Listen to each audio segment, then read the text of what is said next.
Well, joining us now from Washington, D.C. is the former Deputy Director of the U.S. National Security Agency, who's now the President of Strategic Risk, the Strategic Risk Consultancy, Cedric Leighton Associates, and it is indeed Colonel Cedric Leighton. Thank you very much indeed for being with us.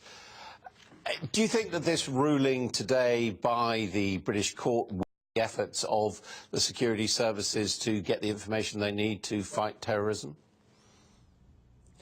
I think it depends on how the ruling is implemented.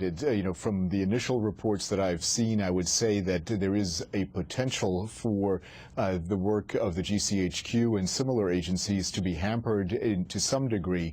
But the other part of this is that a significant portion of what they've been doing and their connection with NSA has actually been approved by the courts. So there are so many factors that are related to this where, from an operational standpoint, I think it will still be possible for the intelligence agencies to do their job, but they might find it more difficult to do it and might have a less of a responsive time when it comes to actually answering queries from military or political leaders in this case. In terms of dealing with this massive data and finding the illegal activities, is the bulk interception of many thousands of people's, innocent people's data, is that really necessary?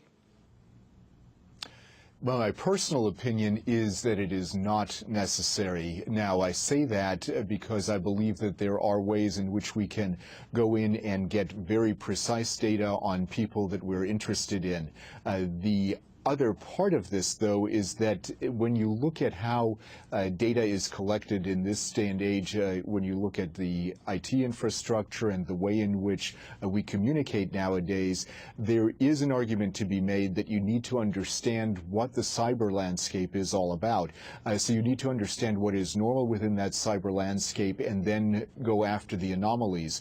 And to understand what is normal, sometimes you have to know what the baseline is, and that may involve the collection of certain data that basically deals in the aggregate and not in the details. So in other words, you wouldn't collect the actual you would collect is the data that pertains to it, the so-called metadata.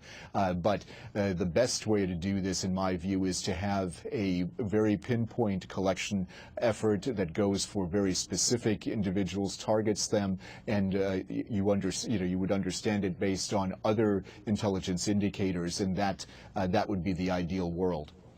Do you agree with civil liberties campaigners who are saying that this ruling today against GCHQ is effectively a victory for Edward Snowden because of what he exposed? No, I don't think so, because the ruling, I thought, was rather specific in the way it actually went after the types of issues that intelligence agencies deal with in this case. So when you look at the ruling, it basically said that the procedures that the GCHQ followed when they received data from the NSA were not quite in concert with Articles 8 and Articles 10 of the European Convention on Human Rights.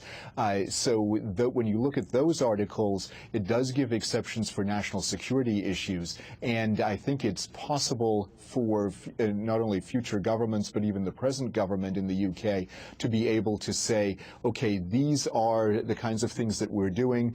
We are safeguarding the rights of individuals by using certain procedures, and then of course they'll have to stipulate exactly what those procedures are. So I don't see it as a victory for the Snowden aspect of it. I don't believe that the civil liberties area is compromised in any way by this, but I also don't think that the Snowden efforts really had a marked effect on the ruling in this case. Colonel Leighton, thank you very much indeed.